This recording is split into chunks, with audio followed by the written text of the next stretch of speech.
பிஸ்மில்லாஹிர் ரஹ்மானிர் ரஹீம். அல்ஹம்துலில்லாஹ் வஸ்ஸலாத்து வஸ்ஸலாமு அலா ரசூலில்லாஹ் வ அலா ஆலிஹி வ ஸஹ்பிஹி வ மன் வாலா.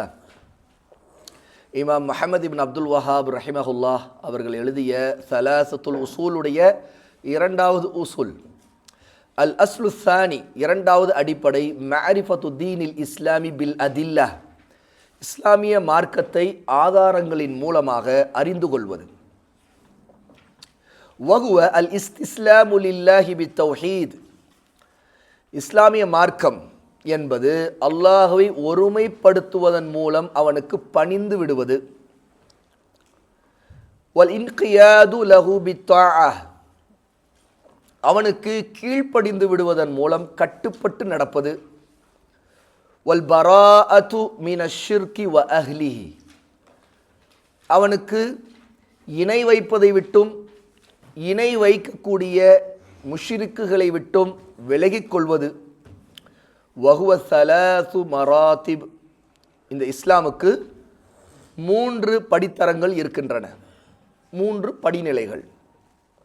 அல் இஸ்லாமு வல் ஈமானு வல் இஹ்சானு, அதாவது 3 படிநிலைகள் என்றால், முதலாவது அல் இஸ்லாம், இரண்டாவது அல் ஈமான், மூன்றாவது அல் இஹ்சான்.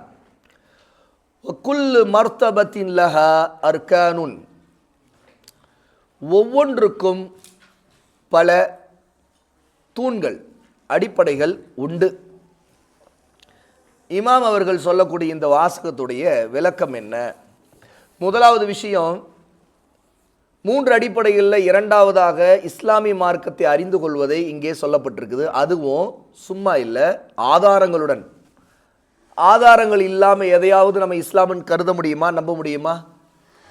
இஸ்லாமில் ஒன்று அனுமதிக்கப்பட்டதா அல்ல தடுக்கப்பட்டதா அப்படிங்கிறது எதை முடிவு செய்து? ஆதாரம், தலீல்.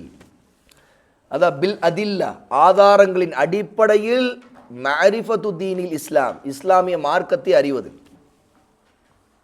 அப்ப தீன், அல்லாஹ்வுடைய தீன் ஆதாரங்களின் அடிப்படையில் நிலைநாட்டப்பட்டிருக்குது. அது ஆதாரங்கள் என்னென்ன? முதலாவது ஆதாரம் அல் குர்ஆன், இரண்டாவது ஆதாரம் அஸ் சுன்னா அல் ஹதீஸ். அப்போ குர்ஆனிலிருந்தும் ஆதாரபூர்வமான சஹீஹான ஹதீஸ்களிலிருந்து தான் நாம் இஸ்லாமை, அல்லாஹ்வுடைய தீனை அறிந்து கொள்ள முடியும்.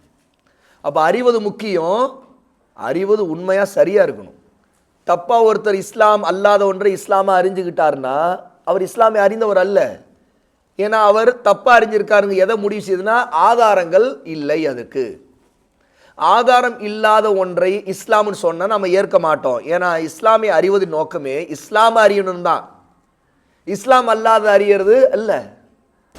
இஸ்லாம் என்பதற்கு ஆதாரம் இருக்கணும். ஆதாரம் இல்லாத ஒன்றை இஸ்லாம்னு சொல்ல முடியாது. குர்ஆனும் சுன்னாவும் தான் அதற்கு ஆதாரம்.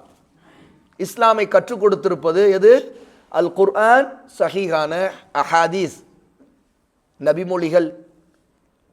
அப்போ அதில் இல்லாத ஒன்றை இஸ்லாமாக கருத முடியாது.